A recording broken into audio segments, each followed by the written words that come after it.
హరహర మహాదేవ శంభో శంకర. మేమైతే మోపూరు భైరవ స్వామి దగ్గరికి అయితే వచ్చామండి.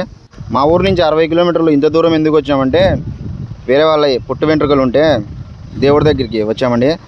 ఇక్కడ దేవుడిని చూసిపోదామని పైకి వచ్చాం. కింద పప్పూరమ్మ దగ్గర యాటలకు వచ్చారు. ఇక గుడి చరిత్ర విషయానికి వస్తే భైరవేశ్వర స్వామి శివలింగం రోజుకు రోజుకు పెరుగుతూ ఉంటే ఏమిరా నువ్వు ఇంత పెరుగుతావు అని అక్క పప్పూరమ్మ నెత్తి మీద చేతులు వేసి నొక్కితే ఆయనకు కోపం వచ్చి కాలుతో తన్నేశాడంట. ఆమె వచ్చేసి ఆ గుట్ట మీద నుంచి కింద వచ్చి పడితే నువ్వు అక్కడే ఉండు నేను ఇక్కడనే ఉంటా అని శాపం పెట్టినాడంట భైరవేశ్వర స్వామి.